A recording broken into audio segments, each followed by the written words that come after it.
മുറ്റം കഴിഞ്ഞാ പുരപ്പുറം തൂക്കുന്നുണ്ടോ? അല്ല, പൂത്തരാച്ചി പുരപ്പുറം തൂക്കുന്നതാണല്ലോ. എന്താ രാവിലെ തന്നെ കോമഡിയാണോ? എന്താണ് നിനക്ക് രാവിലെ കോമഡി പിടിക്കത്തില്ലേ? മൂട്ടിലെ ചോപ്പ് മാറുന്നതിന് മുമ്പ് തന്റെ വിമർശിക്കാൻ വന്നിരിക്കുന്നു. പോടാ പോടാ. എന്തിനാ ബീഡി വലിക്കുന്നേ? എന്തിനാ വലിക്കുന്നേന്ന്? അതെനിക്ക് ഇഷ്ടമായുള്ളൂ. ഈ ഇരിക്കുന്നുണ്ടോ? ഇന്നലെ മുറ്റടിച്ചപ്പോ കിട്ടിയതാ. ഇതൊന്നും ഞാൻ വലിച്ച കുട്ടിയാണോ? അല്ലാതെ വേറെ ആരോട് വലിക്കാറില്ലല്ലോ. ഇന്നലെ ഇതിൽ കുറവായി പോയി. സാരമില്ല, ഇന്ന് ഞാനത് കോമൻസ് ചെയ്യാം. ഇങ്ങനെ വലിച്ച വല്ല അസുഖം വരില്ലേ? ഈ വീട്ടിലെ മുഴുവൻ ബീഡിയുടെ നാറ്റോ. അകത്തായാലും പുറത്തായാലും എപ്പോഴും ഒരേ നാറ്റം. വലിക്കുന്ന ആൾക്ക് മാത്രമല്ല മറ്റുള്ളവർക്കും അസുഖം വരും. അതറിഞ്ഞൂടെ? അസുഖം എനിക്ക് I have a strong body. Beedi body, body beedi. Beedi വലിച്ചോട്ടെ, എനിക്ക് ഇതുവരെ ഒരു അസുഖം വന്നിട്ടില്ല. ഞാൻ രാവിലെ എഴുന്നേറ്റാ വലിക്കും, ചായ കുടിച്ചാൽ വലിക്കും, കുടിച്ചില്ലെങ്കിൽ വലിക്കും, ഊണിന് മുമ്പ് വലിക്കും, ഊണിന് ശേഷം വലിക്കും. എന്തിന്?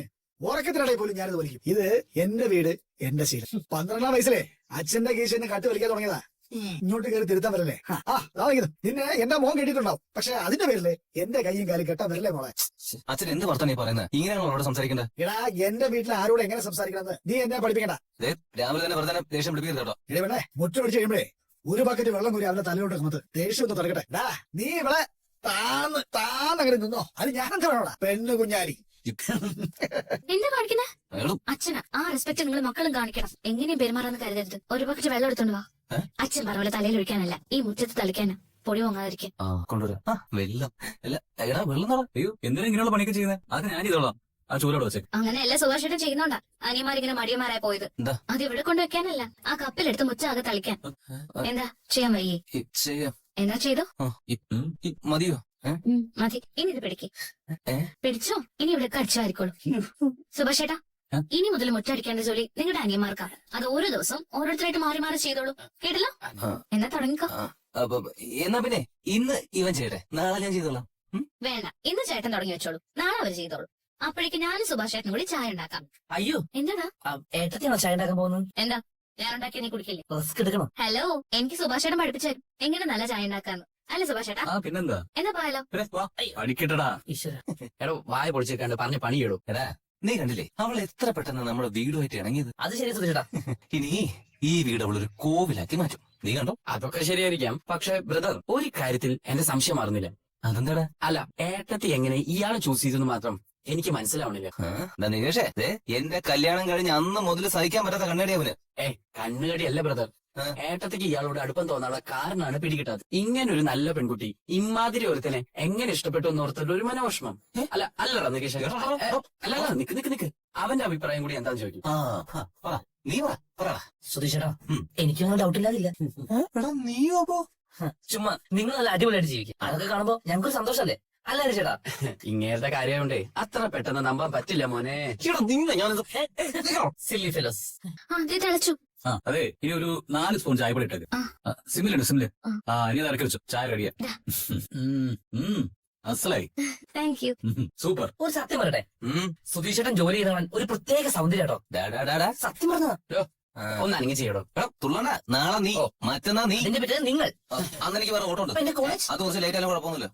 ഒരു പഠിപ്പിച്ചു. ഇത്ര പെട്ടെന്ന് ഞാൻ കേട്ടോ. പക്ഷെ കുടിച്ചു കഴിഞ്ഞിട്ടെ പണി ബാക്കിയുള്ള തീർത്തോണം. വയറ് കേടാവില്ലല്ലോ. ആഹാ, ബെസ്റ്റ് ചായ, അടിപൊളി. കുടിച്ചോക്കി. വാവ്, ശരിയാണല്ലോ. അല്ല, ഹരീഷ് എന്താ ചായ കുടിക്കുന്നില്ലേ? എടുത്തു കുടിക്കടാ. അതെ, ചായ ശരിക്കും സൂപ്പർ ആയിട്ടുണ്ട് കേട്ടോ. ഈ സുഭാഷേട്ടൻ ഉണ്ടാക്കുന്നേക്കാളും സൂപ്പർ. കൊള്ളല്ലേ? കല്യാണമൊക്കെ കഴിഞ്ഞെന്ന് പറഞ്ഞിട്ടല്ലോ, ഒരു വാക്കുപോലും പറഞ്ഞില്ലല്ലോ. ഓ, പിന്നെ പറഞ്ഞാ നീ വന്നേനെ. ഒന്ന് പോടാ. കൊത്തിയപ്പോ നല്ല പുളുങ്കോമ്പി തന്നെ കൊത്തിയെന്നാണല്ലോ കേട്ടത്.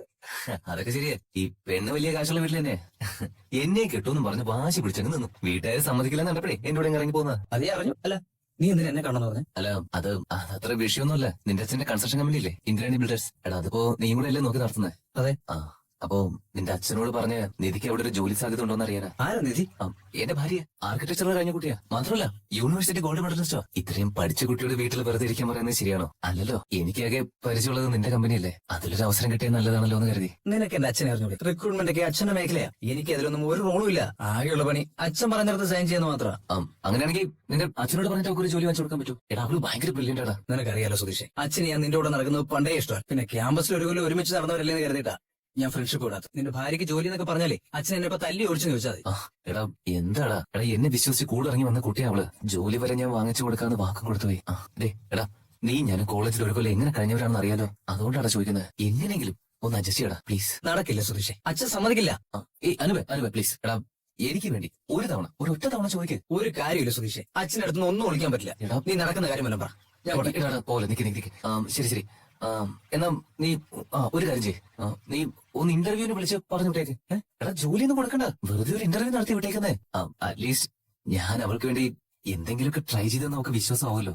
അച്ഛൻ വരട്ടെ, ഞാൻ ചോദിച്ചിട്ട് പറയാം. എടാ, നിന്റെ അച്ഛൻ വരുന്നതിന് മുമ്പേ നീ ഇന്റർവ്യൂ നടത്തിയാൽ മതി. സംഭവം ഫിനിഷ്ഡ്. എടാ, നീ ഇംപ്രസ്ഡ് ആയാൽ മാത്രം അച്ഛനോട് സംസാരിച്ചാൽ മതി. എടാ, ഒരു ഇന്റർവ്യൂ മാത്രമല്ലടാ, പ്ലീസ്. ഇനിയിപ്പോ ജോലി കൊടുക്കാൻ പറ്റിയില്ലെങ്കിലും കുഴപ്പമില്ല, ഒരു ഇന്റർവ്യൂ മാത്രം നടന്നു കിട്ടിയാൽ മതി. എടാ പ്ലീസ് ഡാ. അതൊക്കെ റിസ്ക് ആണ് സുധീഷ്. എടാ, ഇതൊരു റിസ്ക്കും ഇല്ലാത്ത കാര്യമാണ് അനുപേ. എടാ, വേറൊരു മോക്ക് ഇന്റർവ്യൂ അത്രേ ഉള്ളൂ. എടാ അനുപേ, ഒരു 1.5 മണിക്കൂർ എനിക്ക് വേണ്ടി ഒന്ന് സ്പെൻഡ് ചെയ്യടാ പ്ലീസ്. ഞാൻ നാളെ അവളെ കൊണ്ടുവരാം. എടാ, ഒരു 10 മിനിറ്റത്തെ കാര്യം മതി, ഇന്റർവ്യൂ ഒന്ന് നടക്കണം, അത്രേ ഉള്ളൂ. പ്ലീസ് ഡാ. എടാ പ്ലീസ് ഡാ, നീ പറയുന്നൊന്ന് കേക്ക് പ്ലീസ് ഡാ. നീ കൂട്ടിക്കൊണ്ടു വന്നു, പക്ഷെ ഇന്റർവ്യൂ നടക്കൂലെന്ന് എനിക്ക് അപ്പോഴേ പറയാൻ പറ്റും. മതി, അത് മതി. എടാ, അവളൊരു ഇന്റർവ്യൂവിനെ കൊണ്ടിരുത്തിയാൽ മാത്രം മതി. താങ്ക്സ് ഡാ. അപ്പോ രാവിലെ 10 മണിയാകുമ്പോ നമുക്ക് കാണാം. എന്നാ വൈകണ്ട നീ പൊക്കോ. ഈശ്വര, ജോലി കിട്ടണേ. നികേഷേ, നീ ഫ്രീ ആണോ? എന്തിനു വാങ്ങിയോ? വേണ്ട, നമുക്കൊന്ന് അമ്പലത്തിൽ പോയാലോ? പോയൊരാ. എന്നാ പോയി റെഡി ആയിട്ട് വാ. ഒരു 5 മിനിറ്റ്. എടത്തി എങ്ങനെയുണ്ട്? നന്നായിട്ടുണ്ട്. പോ. 1 മിനിറ്റ്. എടാ മതി, അമ്പലത്തിലേക്കല്ലേ? വരുന്ന ഏട്ടത്തിലൂടെ അല്ലേ? ഒപ്പത്തിലെങ്കിലും കുറച്ചേ ഗ്ലാമർ അവിടെ. ഞാൻ ഒരുങ്ങിയിട്ടൊന്നുമില്ല. പൊന്നും കൂടെ എന്തിനാ പോട്ട്? എനിക്ക് പക്ഷെ അങ്ങനല്ലോ. നീ കൊള്ളാലോ. ഇപ്പൊ എങ്ങനെയുണ്ട്? സൂപ്പർ. ഇനി പറ, ഏത് അമ്പലത്തിലേക്കാ പോണ്ടേ? നടന്നു പോകുന്ന ഏതെങ്കിലും അമ്പലത്തിലേക്ക്. മൊട്ടൊന്നും പോകാൻ പറ്റുന്ന. വാ, ഏട്ടത്തി സ്ഥിരമായിട്ട് അമ്പലത്തിൽ പോവാറ്. വീട്ടിലായിരിക്കുമ്പോ ഇടയ്ക്കിടയ്ക്ക് പോകും. ആകെ പോവാൻ സ്വാതന്ത്ര്യമുള്ള സ്ഥലം അമ്പലമായിരുന്നു. നീയോ? ഞാൻ വർഷത്തിലൊരിക്കലും. കൊല്ലത്തിലൊരിക്കലോ? ഉത്സവത്തിനാവും അല്ലേ? ഉത്സവത്തിന് പോവും, പക്ഷെ ഉള്ളി കയറാറില്ല. ഉള്ളി കയറി തുറന്നേ പിറന്നാളിന്റെ അന്നാ. അല്ലാതെ പോലെ എന്താ കുഴപ്പം? ഇടയ്ക്കിടയ്ക്ക് പോയിട്ട് എന്ത് ചെയ്യേ? എല്ലാരും പോയിട്ട് എന്ത് ചെയ്യുന്നു അത് തന്നെ ചെയ്യണം. ഞാൻ പ്രാർത്ഥിച്ചൊന്നും ഇതുവരെ നടന്നിട്ടില്ല എടുത്തി, അതുകൊണ്ട് പോകാനും തോന്നാറില്ല. പിന്നെ ഒറ്റയ്ക്ക് ഒന്നും ഇഷ്ടമല്ല. പിറന്നാളിന് സുഭാഷേട്ടൻ കൂട്ടിക്കൊണ്ടു. പക്ഷെ ഇനി ഞാൻ ഇടയ്ക്കിടയ്ക്ക് പോകും. അതെന്താ? കഴിഞ്ഞ പിറന്നാളിന് പ്രാർത്ഥിച്ചിട്ടേ ഞാൻ ദൈവത്തോട് കാര്യം പറഞ്ഞിരുന്നു, അതെനിക്ക് പുള്ളി സാധിച്ചു തന്നു. ആഹാ, അതെന്താ കാര്യം? പറയില്ല. അത് കഷ്ടാട്ടോ, എന്നോട് പറയില്ലേ? എന്റെ ഏട്ടന്മാരിൽ ആരെങ്കിലും ഒരാള് ഒരേട്ടത്തെ വിവാഹം കഴിച്ച് കൊണ്ടുവരണമെന്ന്. അതിപ്പോ നടന്നില്ലേ? ഞാൻ മനസ്സിൽ വിചാരിച്ചേ സുഭാഷേട്ടനെ കല്യാണം, പക്ഷെ ദൈവത്തിന്റെ തീരുമാനം ഇത്തിരി മാറിപ്പോയി. സാരല്ല, ഇന്ന് ചെല്ലുമ്പോഴേ സുഭാഷേട്ടന്റെ കാര്യം ഒന്നോടെ പറയാം. ഏട്ടത്തിന് റെക്കമെന്റ് ചെയ്യണേ. കൂടുതൽ ആളുകൾ പറയുമ്പോഴേ പുള്ളി കേൾക്കാണ്ടിരിക്കില്ല. ഹലോ നിധി, നികേഷേ, എന്തിനാ എനിക്ക് കിതക്കുന്നത്? ഓടിയ പിന്നെ കിതക്കിലിടമണ്ട. ഇന്ന് നടന്നോന്നാ പറയായിരുന്നോ? ഞാൻ നിങ്ങളുടെ അടുത്ത് എത്താൻ ഓടിയതല്ലേ? ഓഹോ, അല്ല, ഇങ്ങോട്ട് പോകുന്നേ? അമ്പലത്തിലേക്ക്. ഞാനും അമ്പലത്തിലേക്കാ. അതെയോ? ഏത് അമ്പലത്തിലേക്ക്? ഇവിടെ അടുത്തുള്ള ക്ഷേത്രല്ലേ, അവിടേക്ക്. ഞാനും അങ്ങോട്ടാ. ഒരു കാര്യം ചെയ്യ്, രണ്ടുപേരും ഒരു സെയിം പിച്ച് പറ. നീയും അവിടേക്കല്ലേ? അതെ. അപ്പോ പിച്ച് നിനക്കില്ല. വേദനിക്കുന്നു. മൂത്തവരോട് കളിക്കരുത്, പ്രത്യേകിച്ച് ഏട്ടത്തിയുടെ സ്ഥാനത്തുള്ള ഒരാളോട്. അയ്യടാ. എന്താടാ, നടക്ക അങ്ങോട്ട്. നിധിന്ന് കാണാൻ നല്ല ഭംഗിയുണ്ട് കേട്ടോ. താങ്ക്സ്. സുനന്ദയെ കാണാനും നല്ല ഭംഗിയുണ്ട്. അപ്പൊ വീണ്ടും സെയിം പിച്ച്. പോടാ, ഞാൻ തമാശ പറഞ്ഞതല്ല. ഈ ഡ്രസ്സിൽ കാണാൻ നല്ല ഭംഗിയുണ്ട്. അതെനിക്കറിയാൻ നിധി, പക്ഷെ അത് പറയേണ്ടവർ മാത്രം മുഖത്ത് നോക്കി പറയില്ല. അതാരാ? അതൊക്കെ ഉണ്ട്. പേരിന്റെ ആദ്യത്തെ അക്ഷരം സു, അവസാനത്തെ അക്ഷരം ഷ്. ഇനി പറയാൻ പറ്റുമോ? ഞാൻ പറയാം. സുധീഷ്. സുനീഷ് അല്ല, സുപ്രേഷ്. ഒന്ന് പോടാ. നിധിക്കറിയാം. കിട്ടി. സുന്ദരേഷ്. നിന്റെ തല. സുഭാഷ്. സുഭാഷ്.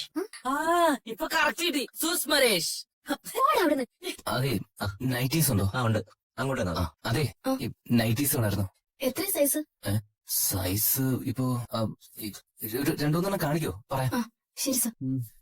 ഈ ടൈപ്പ് അല്ല, ഈ നമ്മുടെ TV ആഡിലൊക്കെ വരില്ലേ, നല്ല കളർഫുൾ ആയിട്ട്, അതുണ്ടോ? ഉണ്ട്. ഇത്തിരി കോസ്റ്റ്ലി ആവും. കോസ്റ്റ്ലി എന്ന് പറയുമ്പോ 1000 മുതൽ സ്റ്റാർട്ട് ചെയ്യുന്നത്. ആണോ?